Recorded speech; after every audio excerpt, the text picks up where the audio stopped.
अस्सलामु अलैकुम वरहमतुल्लाहि वबरकातुहू। अऊज़ु बिल्लाहि मिनश शैतानिर रजीम। बिस्मिल्लाहिर रहमानिर रहीम। अल्लाहुम्मा सल्लि अला मुहम्मदिन व अला आले मुहम्मद। आप सब पर ढेरों ढेर अल्लाह की जानिब से सलामती हो और अल्लाह की जानिब से ढेरों ढेर बरकत हो। शुरू करते हैं अल्लाह के नाम से जो बड़ा मेहरबान और नहायत रहम करने वाला है। अल्लाह पाक रहमत नाजिल फरमाए मोहम्मद और उनकी आल और उनके असहाब पर। लो बच्चों, इसी पाक कलाम से हम अपने लेक्चर का आगाज़ कर रहे हैं।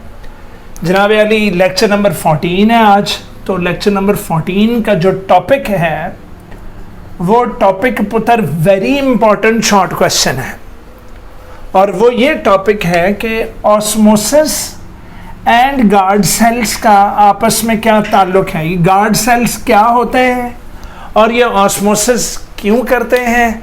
ऑस्मोसिस समझते हैं ना आप, पानी का हाइपोटोनिक सॉल्यूशन से हाइपरटोनिक सॉल्यूशन की तरफ मूव करना, लेकिन रास्ते में सेमी परमिएबल मेम्ब्रेन या सिलेक्टिवली परमिएबल मेम्ब्रेन होगी। तो पानी का सिलेक्टिवली परमिएबल मेम्ब्रेन को क्रॉस करके from the region of hypotonic towards the region of hypertonic move करना, पानी की इस डिफ्यूजन को जो कि बजरिया सेमी परमिएबल मेम्ब्रेन होगी उसको ऑस्मोसिस कहते हैं। तो आइए देखते हैं कि गार्ड सेल्स क्या होते हैं। बच्चों, पत्ता जो होता है ना, पत्ता लीफ की अगर मैं अंडर साइड पर देखूं तो लीफ की स्किन को एपिडर्मिस कहते हैं। लीफ की स्किन को क्या कहते हैं मेरा बच्चा? एपिडर्मिस। तो ये मैं बना रहा हूं एपिडर्मल सेल्स। अच्छा, ये पत्ते की लोअर सरफेस है, ठीक है, और ये पत्ते की अपर सरफेस है। तो पत्ते की जो नीचे वाली जो स्किन है उसको लोअर एपिडर्मिस कहेंगे। तो पत्ते की स्किन यानी कि एपिडर्मिस में छोटे छोटे पोर्स होते हैं। ये देख रहे हो आप, मैंने यहाँ पर सेल नहीं बनाया, मैंने यहाँ पर एपिडर्मल सेल नहीं बनाया, तो मैंने यहाँ स्पेस छोड़ दी है। इस स्पेस को पोर बोलोगे। क्या बोलोगे बेटा? पोर। तो पोर्स होते हैं लोअर एपिडर्मिस में। अच्छा, कुछ पत्तों में अपर में भी होते हैं, लेकिन आम तौर पर अमूमन लोअर एपिडर्मिस में स्पेसेस हैं। इन छोटे छोटे छेदों को, इन छोटे छोटे सुराखों को, इन छोटे छोटे पोर्स को स्टोमेटा कहते हैं। क्या कहते हैं मेरा बच्चा? स्टोमेटा। एक को स्टोमा, दो को stomata, single stoma, plural stomata. तो मेरा बच्चा पहला पॉइंट आ गया कि ओपनिंग्स यानी कि पोर्स इन लीफ एपिडर्मिस, लीफ की एपिडर्मिस, लीफ की जो स्किन है अपर एंड लोअर, अगर उन एपिडर्मिस में छोटी छोटी ओपनिंग्स हो तो उन ओपनिंग्स को स्टोमेटा कहते हैं। तो पहला पॉइंट है डिफाइन स्टोमेटा। स्टोमेटा क्या है? तो मेरे बच्चों को ये याद हो गया, the openings in the leaf epidermis are called stomata. What are stomata? Come on. Openings in the leaf epidermis are called stomata. Easy. तो ये है, this is stomata, this is what? Stomata. Clear हो गया? अच्छा, अब stomata openings हैं। अब जिस तरह हम घर के अंदर स्पेस छोड़ देते हैं, जब नया घर बना रहे होते हैं तो एक स्पेस छोड़ देते हैं दीवार में, तो लोग पूछते हैं भाई ये स्पेस क्यों छोड़ी? तो हम कहते हैं यार इस पर दरवाज़ा लगना है, यहाँ गेट लगना है, घर का क्या लगना है? गेट लगना है। तवज्जो है भाई? तो पता ये लगा कि ये जगह छोड़ी है, तो अब यहाँ पर हमने दरवाज़ा तो लगाना है ना, गेट तो लगाना है। तो अल्लाह ताला ने इन लीफ एपिडर्मिस की ओपनिंग्स को, इन ओपनिंग्स के इर्द गिर्द 2 अदद सेल्स रखे हैं। दो अदद सेल्स रखे हैं। क्या रखे हैं मेरा बेटा? दो अदद सेल्स रखे हैं। वो सेल्स हैं गार्ड सेल्स। तो ये रहे जी वो गार्ड सेल्स, ये वो गार्ड सेल्स हैं। ओ गॉड, तो ये दो सेल्स रखे हैं अल्लाह पाक ने, और इन सेल्स को क्या कहते हैं मेरा बच्चा? Guard cells. लो जनाब, तो these openings are surrounded by guard cells, are surrounded by guard cells. Clear हो गया? अब जरा गौर से सुनो। मैं अपने बेटे के लिए ना स्विमिंग पूल में हम लोग एक ट्यूब नहीं इस्तेमाल करते जिसके अंदर हवा भरते हैं। पुत्र, मैंने बाजार से जब खरीदी तो उसकी हवा निकली हुई थी, तो वो चुड़ मुड़ तोड़ हुई थी। तो मैंने उसको पकड़ कर देखा, मैं कहा ये तो पता नहीं, ये तो तय हुई है। तो मैंने तो सोचा था ये तो गोल होगी। तो फिर मेरी वाइफ ने कहा कि इसके अंदर आप फूंक तो मारे। तो जब मैंने उसके अंदर फूंक मारी, जब मैंने उसके अंदर हवा भरी, बेटा वो हवा भरती भरती भरती भरती तो पहले क्या थी, वो यूं करके चुड़मुड़ हुई थी। लेकिन जब मैंने उसको इन्फ्लेट किया, जब मैंने उसके अंदर हवा भरी, तो वो जनाब अपनी शेप में आ गई, वो ट्यूब अपनी शेप में आ गई। तो मेरे बच्चों, इसी तरह स्टोमेटा के इर्द गिर्द जो गार्ड सेल्स हैं, स्टोमेटा के इर्द गिर्द जो गार्ड सेल्स हैं, वो चुड़मुड़ हुए हुए होते हैं। क्या हुए होते हैं बेटा? चुड़मुड़ हुए हुए होते हैं। और चुड़मुड़ होने की वजह से वो एक दूसरे से मिले हुए होते हैं, और मिलकर उन्होंने स्टोमेटा को क्लोज किया हुआ होता है, उन्होंने उन सुराखों को क्लोज किया हुआ होता है। लेकिन अब क्या होगा कि जैसे ही सुबह होगी, सुबह होने पर guard cells make glucose, guard cells के ऊपर पड़ेगी सनलाइट। जब गार्ड सेल्स के ऊपर सनलाइट पड़ेगी तो गार्ड सेल्स होंगे फोटोसिंथेटिक। गार्ड सेल्स क्या होंगे? फोटोसिंथेटिक। उनमें फोटोसिंथेसिस होगी, उनमें अब फूड बनेगा। अब गार्ड सेल्स के अंदर ग्लूकोज बननी शुरू हो जाएगी। क्या बननी शुरू हो जाएगी मेरा बेटा? ग्लूकोज बननी शुरू हो जाएगी। क्लियर हो गया? डस्टर कहाँ रख दिया मैंने? ओके, तो गार्ड सेल्स में क्या बननी शुरू हो जाएगी? बोलिए। ये देखो भाई, ये मैंने एक गार्ड सेल बनाया हुआ है, अभी इसकी कोई शेप नहीं है, लेकिन सुबह सुबह सनलाइट इस पर पड़ी, अंदर इसके क्या बननी शुरू हो गई? ग्लूकोज बननी शुरू हो गई। बच्चों, जब गार्ड सेल के अंदर ग्लूकोज बनेगी, गार्ड सेल के अंदर ग्लूकोज बनेगी, तो ग्लूकोज के बनने से गार्ड सेल के अंदर का माहौल हो जाएगा हाइपरटोनिक। गार्ड सेल के अंदर ग्लूकोज बनने से गार्ड सेल के अंदर का माहौल हो जाएगा हाइपरटोनिक। तो जो इर्द गिर्द जो सेल्स होंगे किसके? एपिडर्मिस के। तो एपिडर्मिस सेल्स के मुकाबले में गार्ड सेल, ये कौन सा सेल है? ये गार्ड सेल है। तो गार्ड सेल हो जाएगा हाइपरटोनिक। कौन सा टॉनिक मेरा बच्चा? हाइपरटोनिक हो जाएगा। और इर्द गिर्द के जो एपिडर्मल सेल्स हैं, जो एपिडर्मल सेल्स हैं, ये हो जाएंगे क्या? हाइपोटोनिक। तो पता है ना मेरा बेटा, हाइपोटोनिक से वाटर ऑस्मोसिस करके किस में जाएगा? हाइपरटोनिक में। किस में मेरा पुत्र? हाइपरटोनिक में। तो ये मैं जरा दोबारा मिटाकर अपने बच्चों को बता रहा हूं, तो दोबारा देख लो। ये गार्ड सेल की कोई शेप नहीं है, अंदर क्या बनना शुरू हो गई है? ग्लूकोज। तो जब अंदर ग्लूकोज ज्यादा हो जाएगी तो अंदर का माहौल क्या हो जाएगा बेटा? हाइपरटोनिक। तो इर्द गिर्द क्या मौजूद है? पानी। इर्द गिर्द के सेल्स में क्या मौजूद है मेरा बेटा? पानी। तो बाहर कौन सा माहौल हो गया? हाइपो।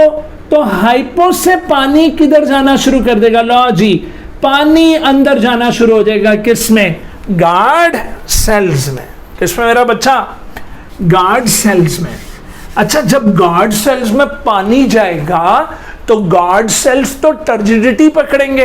टर्जिडिटी पता है ना? सेल की फूली हुई हालत, सेल की फूली हुई हालत। अच्छा, अब जरा गौर से मेरी बात सुनना। गार्ड सेल की जो अंदरूनी जगह है ना वो बड़ी थिक होगी, वो बड़ी क्या होगी, थिक, उधर थिक वॉल होगी, और बाकी की जो सेल है उसकी सेल वॉल जरा लचकदार है, इलास्टिक है, और क्या है मेरा बेटा, और वो जरा थिन है।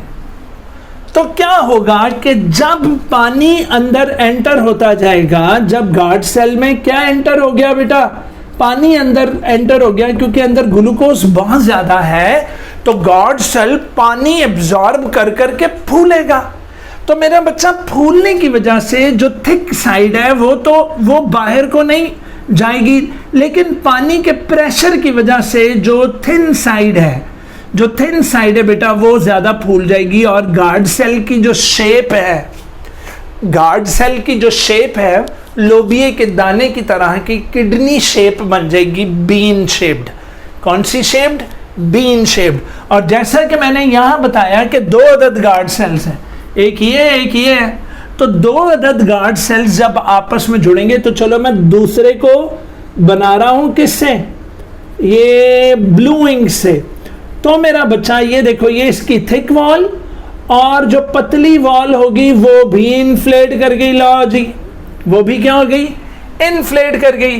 तो पता ये लगा कि इधर वाला गार्ड सेल भी फूल गया और इधर वाला गार्ड सेल भी फूल गया। तो जब गार्ड सेल फूल जाएगा तो वो जो इनकी आपस में जब वो डी शेप हुए थे तो सोमेटा क्लोज थे। तो दिन के वक्त क्या होगा, during day time guard cells make glucose, so they become, guard cells become hypertonic. What is hypertonic? High concentration of glucose. किसके मुकाबले में, than nearby epidermal cells। तो इर्द गिर्द के एपिडर्मल सेल्स क्या हो जाएंगे पुत्र, हाइपो, और गार्ड सेल के अंदर का माहौल क्या हो जाएगा, हाइपर। तो उसका क्या होगा कि water enters them, water enters into the guard cells from the other cells, other cell से निकलकर इनमें आ जाएगा पानी, एंड दे स्वेल, और वो मोटे हो जाएंगे, and they become rigid and board shaped. Board मतलब सी शेप्ड। तो 2 अदद अगर सी शेप्ड हो गए तो गार्ड सेल यूं हो जाएंगे और दरमियान वाला सुराख उनका खुल जाएगा, and pour is created between them, और उनके दरमियान क्या हो जाएगा बेटा, ये सुराख बन गया। सो दिस इज अ पोर, ये एक पोर बन गया उनके अंदर। क्या बन गया मेरा बच्चा, पोर। एनी प्रॉब्लम हो? ये था दिन के वक्त की कहानी। दोबारा सुन लो, दिन के वक्त दुकान बंद थी, पोर बंद था। क्यों? क्योंकि गार्ड सेल्स के पानी निकला हुआ था। लेकिन जैसे ही दिन चढ़िया, जैसे ही दिन चढ़िया, दिन के अंदर क्या हुआ कि गार्ड सेल्स के अंदर क्या बनना शुरू हो गया, ग्लूकोज। ग्लूकोज की वजह से अंदर का माहौल क्या हो गया, हाइपरटोनिक। तो इर्द गिर्द का पानी किस में एंटर हुआ, गार्ड सेल के अंदर। गार्ड सेल मोटा हो गया, स्वेल हो गया और बोर्ड शेप्ड हो गया। जब दोनों सेल्स यूं थे, फूलने के बाद वो यूं हो गए। ये देखो, दोनों गार्ड सेल्स, माफ कर दो, अच्छा, दोनों गार्ड सेल्स आपस में जुड़े हुए थे, लेकिन जैसे ही उनमें पानी भरा तो ये देखें, मेरी आंख नजर आ रही होगी आपको, तो जैसे ही बेटा वो बोर्ड शेप्ड बना, अंदर क्या बन गया, पोर बन गया, और अंदर हवा वगैरह आनी जानी शुरू हो गई। Any problem? लो जी, अब सुनो, ड्यूरिंग नाइट टाइम क्या हुआ, दिन के वक्त इसका उलट होगा पुत्र, ओ सॉरी, रात के वक्त दिन का उलट होगा। तो ड्यूरिंग नाइट टाइम क्या होगा कि glucose is being used up. चलो आ भाई, ये ग्लूकोज सारी हमने क्या करवा ली, यूज करवा ली। तो वो जो डॉट डॉट मैंने बनाए हुए थे वो ग्लूकोज थे, तो मैंने अब ग्लूकोज खत्म करवा दी। तो there is now no glucose. तो जब ग्लूकोज नहीं होगी तो क्या होगा, अंदर का माहौल क्या हो जाएगा रे बाबा, हाइपो। अंदर का माहौल क्या हो जाएगा रे बाबा, हाइपो। तो इर्द गिर्द का माहौल क्या हो जाएगा रे बाबा, हाइपर। इर्द गिर्द का माहौल क्या हो जाएगा रे बाबा, हाइपर। तो पानी हमेशा हाइपोटोनिक से किधर जाता है, हाइपरटोनिक की जानिब, और प्लाज्मा मेम्ब्रेन्स को क्रॉस करता हुआ निकलेगा, सेमी परमिएबल मेम्ब्रेन्स को क्रॉस करता हुआ। और सुनो, सेल वॉल परमिएबल है बेटा, सेल वॉल क्या है? परमिएबल, वो सेमी भी नहीं है। तो सेल वॉल को कोई फर्क नहीं पड़ता कौन सी चीज अंदर जा रही कौन सी चीज बाहर आ रही, तो चलने दो। लो जनाब, तो क्या होगा, सारा पानी रात के वक्त बाहर निकल जाएगा। पानी सारा रात के वक्त क्या हो जाएगा बेटा, जब बाहर निकल जाएगा तो क्या होगा, ये एकदम जो स्वेल्ड थे ये अब पिचकना शुरू हो जाएंगे। आपको पता है ना, plant cell when lose water, जब उसमें प्लाज्मोलिसिस होती है, जब अंदर का पानी बाहर निकलता है तो प्लांट सेल सिकुड़ते हैं। तो मेरे बच्चों, जैसे ही वो सिकुड़ेंगे, जैसे ही एपिडर्मल सेल्स सिकुड़ेंगे, जैसे ही एपिडर्मल सेल्स सिकुड़ेंगे, एपिडर्मल मेरे मुंह से निकला, सॉरी, जैसे ही गार्ड सेल्स सिकुड़ेंगे, कौन सिकुड़ेंगे? Guard cells. तो पता ये लगा कि एक गार्ड सेल सिकुड़कर अपनी वो शेप लूज कर देगा, और साथ वाला बेटा मैंने ब्लू से बनाया था वो भी अपनी शेप लूज कर देगा, और इस तरह जो अंदर पोर था, जो अंदर क्या था, पोर, वो पोर क्या हो जाएगा बेटा, क्लोज्ड। तो रात को दुकान बंद, तो रात को स्टोमेटा क्लोज हो जाते हैं। रात को कौन क्लोज हो जाते हैं बेटा? स्टोमेटा। तो ये देखें, during night time glucose is being used up. Number 2, guard cells becomes hypotonic. तो गार्ड सेल हाइपोटोनिक हो गया, वाटर लीव्स देम, पानी उनके अंदर से निकल जाता है, and they become flaccid. Flaccid मतलब shrink, and both guard cells rest against each other. और दोनों गार्ड सेल्स, ये देखो जी, दोबारा हम लोग को कर लेते हैं मिसाल कि दिन के वक्त गार्ड सेल्स जो थे वो यूं करके खुल गए थे, और क्या बन गया था? पोर। तो रात के वक्त जब पानी निकल जाएगा तो उनका पोर क्या हो जाएगा? खत्म हो जाएगा, and both of them will rest against each other. Both of them will rest against each other, okay, and the opening closes, and the opening closes. Any problem? So this was the concept of osmosis and guard cells. Clear हो गया? अब मैं pause कर रहा हूँ, pause करके मैं board नया भर रहा हूँ। मेरे बच्चों से गुजारिश है वो भी पॉज करें वीडियो को और एक दफ़ा रीडिंग कर लें इसकी, ऑस्मोसिस एंड गार्ड सेल्स की। कम ऑन जी मेरे बच्चों, अब मैं हाजिर हूँ एक छोटे से टॉपिक के साथ जो कि वो क्या था यार, अभी हमने इससे पिछला जो भी पढ़ा है उससे आगे बुक में ये वाला टॉपिक है, application of knowledge about semi permeable membranes. तो अब हम ये पढ़ने लगे हैं बेटा, ये वेरी इंपॉर्टेंट शॉर्ट क्वेश्चंस के लिए है। अप्लाई करना, एप्लीकेशन से मुराद to put in use, application से मुराद टू पुट इन यूज़, अपनी किताबों पर लिख लो। तो पुट इन यूज़ हमने अब इस्तेमाल में लाना है knowledge about semi permeable membranes. अब हमें पता लग गया है कि कुछ ऐसी मेम्ब्रेन्स हैं जो सेमी परमिएबल से मुराद बहुत सारी चीज़ों को रोक लेती हैं और सिलेक्टेड सब्सटेंसेस को अपने अंदर से गुजरने देती हैं, सिलेक्टेड सब्सटेंसेस को अपने अंदर से गुजरने देती हैं। क्लियर हो गया मेरा बच्चा? ये बड़ा काम का मेथड है। तो अगर हमें सेमी परमिएबल मेम्ब्रेन्स का नॉलेज आ जाए तो हम इसको यूज़ में लाकर, हम इस नॉलेज को यूज़ में लाकर बेटा पीने वाला पानी बेहतरीन तरीक़ों से साफ़ कर सकते हैं, बेहतरीन तरीक़ों से साफ़ कर सकते हैं। तो जी हाँ, ये जो नॉलेज है सेमी परमिएबल मेम्ब्रेन का जो नॉलेज है, द नॉलेज सेमी परमिएबल के बारे में जो कुछ हम जानते हैं, इस नॉलेज को हम यूज़ कर सकते हैं फॉर वेरियस पर्पसेस।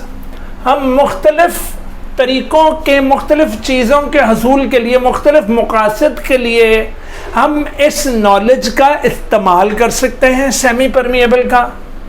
क्यों? क्योंकि सेमी परमिएबल मेम्ब्रेन का जो नॉलेज है ये हमें हेल्प कर सकता है टू सेपरेट सब्सटेंसेस, सब्सटेंसेस को आपस में सेपरेट करने में हमें मदद मिल सकती है। हमें क्या मिल सकती है? मदद। सो बेटा this knowledge can separate substances by using semi permeable membranes. तो ये जो नॉलेज है, ये जो इट है, इट का मतलब पुत्र knowledge. So this knowledge can separate substances by using semi-permeable membranes। तो semi-permeable membranes के knowledge को लगाकर, इसके knowledge को apply करके हम substances को separate कर सकते हैं। substances को क्या कर सकते हैं मेरा बच्चा? separate। आपको पता बेटा laboratory में आर्टिफिशियल सेमी परमिएबल मेम्ब्रेन्स बनाई जा रही हैं। देखो नेचुरल सेमी परमिएबल मेम्ब्रेन कौन कौन सी हैं? वो मैंने आपको बताया था कि जो सेल मेम्ब्रेन्स हैं, सेल्स की जो मेम्ब्रेन्स हैं, वो तो नेचुरल सेमी परमिएबल मेम्ब्रेन।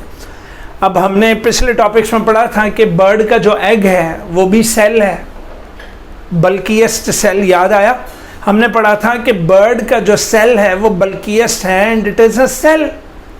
तो इसी तरह आप एक मुर्गी का अंडा लो, अंडे को उबाल लो, उबालने के बाद आप उसका छिलका उतारो तो अंदर वो वाइट कलर की मेम्ब्रेन नहीं होती, वो सिलेक्टिवली परमिएबल मेम्ब्रेन है, वो सेमी परमिएबल मेम्ब्रेन है क्योंकि वो प्लाज्मा मेम्ब्रेन है। वो क्या है मेरा बच्चा? प्लाज्मा मेम्ब्रेन है। कौन सी मेम्ब्रेन है? Plasma membrane. पुत्र आर्टिफिशियली, नाम मैंने लिया था सेलोफेन पेपर, प्लास्टिक की तरह की शीट है मेरा बच्चा। Artificial semi permeable membranes laboratories में बनाई जा रही हैं, इंडस्ट्रीज में बनाई जा रही हैं। Man made semi permeable membranes, तो आर्टिफिशियल से मुराद man made. Man made artificial semi permeable membranes are synthesized, हम उन्हें बना रहे हैं। और आपको पता है बेटा, बैक्टीरिया और वायरस अगर मिक्स हो जाए तो पुत्र जी वायरस के मुकाबले में बैक्टीरिया 1000 गुना बड़ा है। Bacteria is 1000 times bigger than virus. तो जब हम बैक्टीरिया और वायरसेस का मिक्सचर अगर उस मेम्ब्रेन में से गुजारें तो वो सेमी परमिएबल मेम्ब्रेन बैक्टीरिया को तो रोक लेगी क्योंकि बैक्टीरिया बड़े साइज का है, किसको जाने देगी? वायरस को, क्योंकि वायरस छोटे साइज का है। तो पता लगा कि semi permeable membranes are synthesized why? To separate bacteria from viruses. तो बेटा जी आज हम बैक्टीरिया को वायरस से सेपरेट कर सकते हैं। काइकू because bacteria cannot pass semi permeable membrane। अच्छा ये SPM मैंने लिखा है बेटा, इसका शॉर्ट फॉर्म आप लोगों ने बोर्ड में नहीं लिख कर आना, बोर्ड में लिख दोगे एग्जामिनर उसको गलत कर देगा, आपने पूरे लफ्ज लिखने।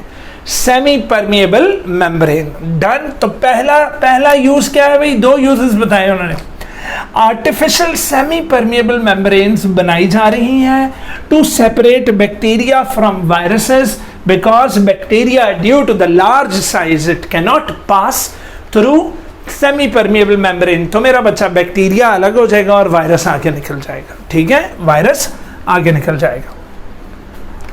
पुत्र जी मेरा एक दोस्त है, वो फिल्टर्स, वाटर फिल्टर्स का काम करता है। भाई पिट के मर गया कि वो अपने घर में फिल्टर मेरे से लगवा।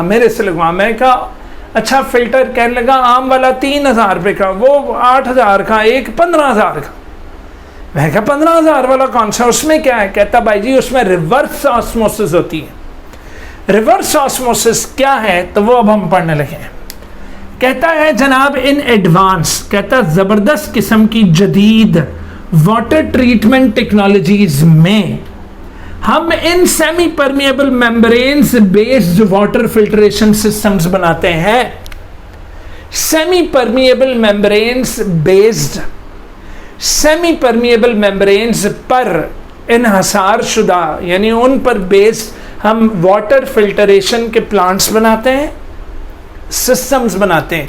और मेरा दोस्त जो बार बार कह रहा था कि ओए मैं तेरे घर ऐसा फिल्टर लावांगा जिदे की होगी रिवर्स ऑस्मोसिस, तो उसने कहा कि आम तौर पर फिल्टर पेपर्स जो हैं वो पानी के साथ साथ डिजॉल्व्ड सॉल्ट्स भी जाने देते हैं, बस तिनके वगैरह मोटे मोटे ऑब्जेक्ट्स को फिल्टर्स रोक लेते हैं। कहने लगा अगर तो रिवर्स ऑस्मोसिस वाला लगवाएगा तो reverse osmosis is the process of separating salts from water. पुत्र very very very very very very important short question, what is reverse osmosis? पुत्र वेरी इंपॉर्टेंट, फिर ना कहना कि खबर ना हुई। मेरा बच्चा रिवर्स ऑस्मोसिस मस्ट मस्ट आता है। ये देखो मैंने अंदर ये नहीं लिखा हुआ और तुम लोग मुझे बता भी नहीं रहे। अच्छा खैर, रिवर्स ऑस्मोसिस एक ऐसा प्रोसेस है जिसमें आप पानी से सॉल्ट तक बाहर खींच लेते हो, पानी को पानी में से सॉल्ट तक बाहर खींच लेते हो और इस तरह वाटर बेहतरीन तरीके से प्योरीफाई हो जाता है। तो ये हमने किसके जरिए किया बोलिए? Due to the knowledge of semi permeable membranes, due to the knowledge of what? Semi permeable membranes. Any problem? Easy है मेरा बच्चा, मेरा बेटा। आज का लेक्चर इतना ख़त्म हो गया, ठीक है जी। लेक्चर नंबर 14 में हमने 2 चीज़ें पढ़ी थी। अब जो अगला लेक्चर आएगा लेक्चर नंबर 15, उसके अंदर इंशाअल्लाह ताला मैं अपने बच्चों को करवाऊंगा एंडोसाइटोसिस, एक्सोसाइटोसिस और एक और टॉपिक रह गया एक्टिव ट्रांसपोर्ट का। इस तरह हमारे 2 पोर्शंस ख़त्म हो गए सेल ऑर्गेनेल्स का, और वो तरीके सारे हम पढ़ लेंगे इंशाल्लाह नेक्स्ट लेक्चर तक। वो सारे तरीके हम पढ़ लेंगे जिससे मटेरियल्स सेल के अंदर घुसते हैं और अंदर के मटेरियल्स बाहर निकलते हैं, ठीक है। अपने माँ बाप की ढेरों ढेर मेरा बच्चा खिदमत करो, अपने माँ बाप की ढेरों ढेर खिदमत करें। एंड रिमेंबर दैट सीधे रास्ते पर रहें। पूछो क्यों? आप खुद कहते हो ए अल्लाह इहदिना सिरातल मुस्तकीमा सिरातल लज़ीना अनअमता अलैहिम, कि अल्लाह मुझे सीधे रास्ते पर चला जिस पर चलने वालों पर तू इनाम करता है। गैरिल मग़ज़ूबि अलैहिम वलद्दालीन, के अल्लाह करीम मुझे उन रास्तों पर मत चलाना जिस पर चलने वालों पर तू गज़बनाक हुआ। तो बेटा रिज़ल्ट ये निकाला कि सीधे रास्ते पर भी अल्लाह चलाने वाला और बुरे रास्ते पर भी अल्लाह चलाने वाला। तो हमें हर वक्त दुआ करनी है अल्लाह से कि ऐ मेरे मालिक मुझे सीधे रास्ता चलाता रही, या अल्लाह मुझे सीधे रास्ते पर चलाता रही। तो जब कुछ गलत करने लगो तो डर जाओ कि मालिक तू तो मुझे उस रास्ते पर लेकर जा रहा है जहाँ पर तूने मुझ पर अजाब करना है। क्या मैं इस काबिल हो गया हूँ कि तू मुझ पर अजाब करे? खालिक मुझे माफ़ कर दे मेरे अल्लाह, मैं इस काबिल नहीं, मैं तेरा अजाब दुनिया और आखिरत में कैसे सहूँगा। तवज्जो है मेरा बेटा? तो अल्लाह से 5 वक्त नमाज में दिल से कहो कि इहदिना सिरातल मुस्तकीमा सिरातल लज़ीना अनअमता अलैहिम, के खालिक मेरे मालिक मेरे राज़िक मेरी ज़िंदगी के वारिस मेरे जिस्म के वारिस मेरे एक सेल के वारिस, मुझे सीधे रास्ते पर चला, मुझे उल्टे रास्ते पर मत चलने देना, ना मेरी मर्ज़ी से, और या अल्लाह करीम तेरी मर्ज़ी के बगैर तो पत्ता भी नहीं हिलता, बस मुझे सीधे रास्ते पर रखना जिस पर चलने वालों पर तू इनाम करता है मेरा बेटा। Got it? तो अल्लाह से अल्लाह की बारगाह में सच्चे दिल से ये दुआ मांगा करो। झूठ बोलना छोड़ दोगे, आप अच्छे अच्छे रास्तों पर चलना शुरू कर दोगे, तो रिमेंबर दैट जब आपके ज़िंदगी में गुनाह ना हो या कम हो जाए, समझ लेना अल्लाह आपको बख्शना चाहता है। और अगर आपसे गुनाह पर गुनाह सरदर्द हो रहा हो तो समझ लो कि अल्लाह वांट्स टू स्नब यू, अल्लाह आपको पकड़ना चाहता है। तो मेरा बच्चा, उसकी पकड़ बड़ी सख्त है, ठीक है, वो रहमान और रहीम है, लेकिन साथ साथ मेरा बेटा वो कहर करने वाला भी है। अल्लाह अपने कहर से हमें महफूज रखें। अल्लाह करीम की ताकत हम सब के साथ हो। अल्लाह की ईमान में रहो। इसी अच्छे मैसेज के साथ मैं अपने आज के लेक्चर का एंड कर रहा हूँ। खुदा हाफिज़, जीते रहो।